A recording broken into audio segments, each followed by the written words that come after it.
Wow, ini satu kenyataan luar biasa. Luqman Adam bodoh, tak habis-habis menabur fitnah. Najib kena pasrah, muhasabah diri dan insaf. Wow, ini apabila aku melihat saja laporan dan tulisan ini, aku terkejut. Beraninya orang ini kata Luqman Adam bodoh. Aku pun tak berani nak kata Luqman Adam tu bodoh. Dia pula berani kata Luqman Adam bodoh, tak habis-habis menabur fitnah, Najib kena pasrah, muhasabah diri dan insaf. Wah, kalau nak tahu apa cerita sebenarnya, ikuti terus pendedahan dan ulasan ini dari awal sampai habis. Tapi sebelum itu, jangan lupa kamu tinggalkan komen Anda tentang tajuk isu pilihan pada malam ini. Luqman Adam bodoh, tak habis-habis menabur fitnah, Najib kena pasrah, muhasabah diri dan insaf. Aku petik ini daripada The Third Force, No Nonsense Just Politik. Dan siapa sebenarnya yang berani sangat gelar Luqman Adam ini bodoh? Nak tahu siapa? Ini dia, Khairuddin Abu Hassan. Budak bodoh Luqman Adam tak habis-habis menabur fitnah. Kononnya, Perdana Menteri datang berjumpa dengan Tun Dr. Mahathir Mohamad untuk memenjarakan Najib Tun Razak. Sekiranya Najib Tun Razak masuk penjara, kemungkinan besar ramai yang takut punca pendapatan haram mereka akan terputus. Itu yang ditulis dalam pendedahan di dalam laman The Third Force ini. Selain daripada itu, sumber penghidupan macai-macai dan makhluk-makhluk perosak ini bergantung kepada upahan natijah dari menabur fitnah. Penyangak Luqman Adam ni cepat lupa sejarah dan tidak percaya pada kifarah Allah. Sebenarnya, budak bangang Luqman Adam harus bersyukur kerana Najib Tun Razak didakwa di semua peringkat mahkamah serta diberi hak dibela oleh kumpulan peguam-peguam ternama lagi handal. Perbicaraan kes rasuah Najib Tun Razak mengambil masa bertahun lamanya. Hakikatnya, Najib Tun Razak telah diberikan hak yang sewajarnya untuk mempertahankan dirinya selaras dengan undang-undang negara.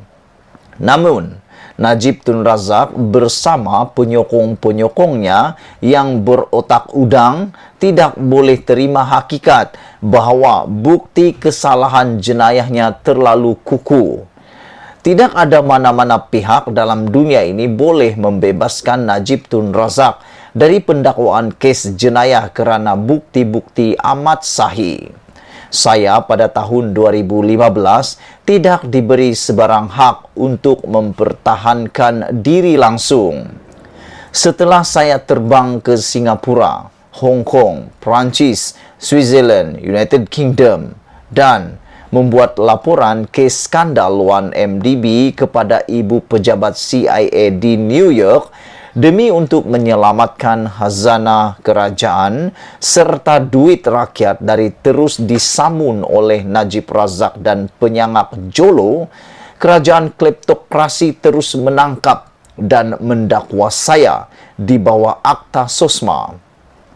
Ketika saya ditahan di bawah Akta Sosma Seksyen 124C, Mahkamah Tinggi Kuala Lumpur telah mendapati saya tidak bersalah dan dibebaskan. Sebelum melangkah keluar pintu mahkamah, dalam masa yang sama, saya ditangkap semula dan didakwa di bawah Akta Sosma Seksyen 124L pula dan terus dihantar ke penjara Sungai Buloh. Di tanah air kita, saya adalah orang politik yang pertama ditangkap dan didakwa di bawah Akta Sosma. Apa yang peliknya adalah peguam saya turut ditangkap serta didakwa di bawah Akta Sosma bersama anak guamnya. Begitulah kezaliman serta salah guna kuasa kerajaan kleptokrasi yang diketuai oleh Najib Tun Razak pada waktu itu. Waktu itu, Saya sabar dan pasrah menghadapi penganiayaan yang dilakukan oleh Najib Tun Razak tanpa menganjurkan perhimpunan bantahan atau masuk masjid, anjur perbuatan sumpah laknat bagi meraih simpati. Apakah budak bodoh Lokman Adam lupa akan penganiayaan serta salah guna kuasa yang dilakukan oleh kerajaan kleptokrasi yang diketuai oleh Najib Tun Razak pada waktu tersebut kepada saya, dan kemungkinan besar juga keputusan Mahkamah Persekutuan pada detik ini merupakan kifarah Allah terhadap dirinya pula.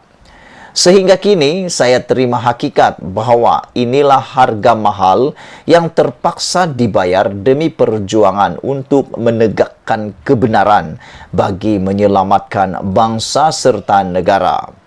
Kini, apabila Allah menunjukkan kebenaran dan terbukti Najib Tun Razak menyamun khazanah kerajaan dan mencuri duit rakyat, maka giliran mereka pula untuk muhasabah diri, seterusnya menerima hakikatnya.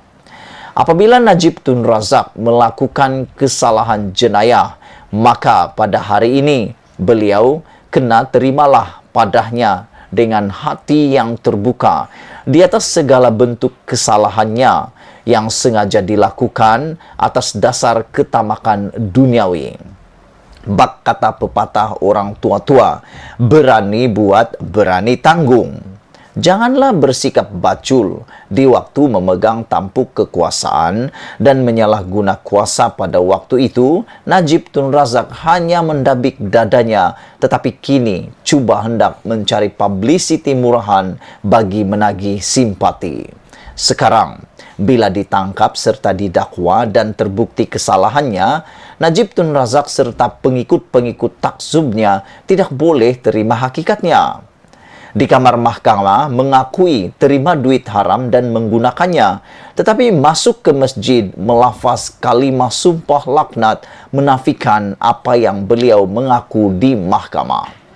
Puak fasik ini sanggup memperalatkan agama untuk tujuan politik dan salah guna masjid bagi menegakkan benang yang basah. Hakikatnya, golongan agamawan tidak boleh membiarkan insiden-insiden seperti ini berulang kerana amat mencemarkan kesucian agama Islam itu sendiri. Situasi ini juga amat memalukan keseluruhan umat Islam serta mencemarkan agama Islam di negara kita. Jangan sekali biarkan orang politik memperalatkan agama untuk agenda kepentingan politik pribadi mereka. Golongan bangsawan atau golongan agamawan juga mesti tegas berpegang kepada ajaran agama Islam yang tulen berteraskan Al-Quran serta As-Sunnah. Jangan takut pada sesama manusia, kerana kita hanya perlu takut pada hukum-hukum Allah.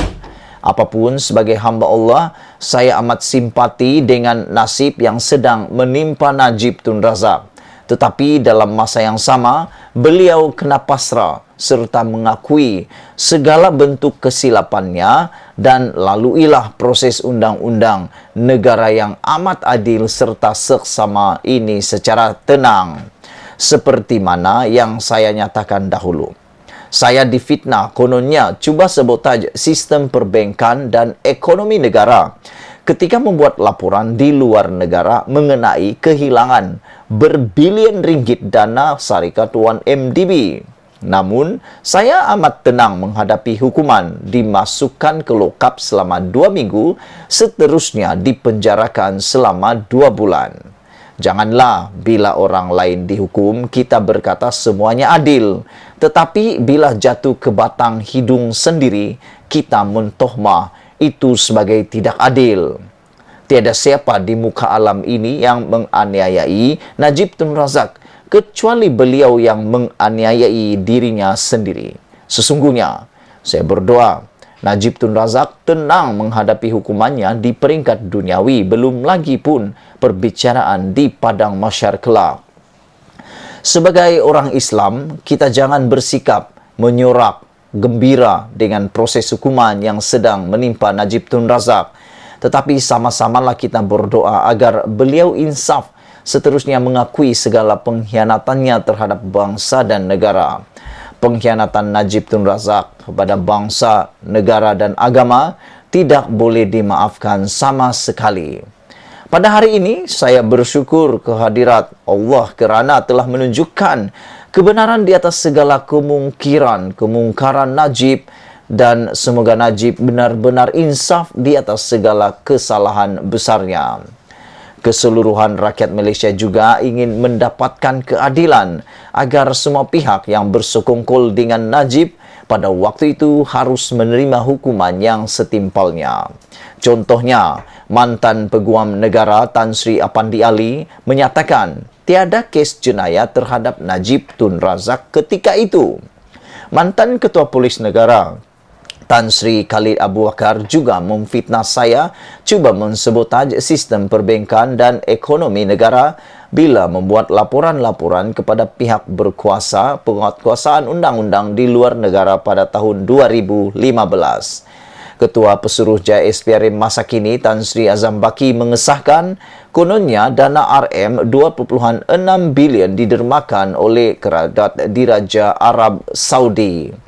Manakala mantan Gubernur Bank Negara Tan Sri Zeti Ungku Aziz hanya membisu bila berpucuk-pucuk surat yang saya maklumkan untuk penelitian tindakan Bank Negara dalam kes skandal 1MDB. Para pengkhianatan ini semua juga harus dihukum setimpal dengan kesalahan-kesalahan mereka kerana kelangan ini adalah petualang kepada bangsa dan negara.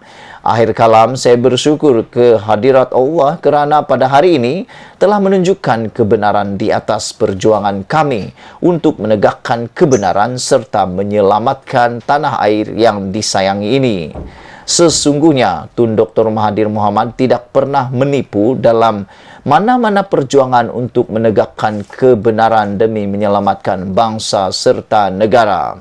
Secara jujur dan ikhlas, saya dedikasikan kejayaan perjuangan secara kecil-kecilan ini buat Tun Dr. Mahathir Mohamad, seorang tokoh negarawan yang boleh diibaratkan seperti sebatang lilin yang senantiasa membakar diri untuk menerangi penghidupan orang lain. Hanya Allah saja yang boleh membalas budi, kejujuran, keikhlasan serta segala pengorbanan Tun Mahathir untuk melihat bangsa, negara maupun agama terus gemilang. Catatan ini ditulis oleh siapa lagi kalau bukan Khairuddin Abu Hasan. Sekian, jangan lupa tinggalkan komen Anda, tekan butang subscribe untuk isu pada kali ini paling hangat. Hampir aku tak berani menyebut tajuknya.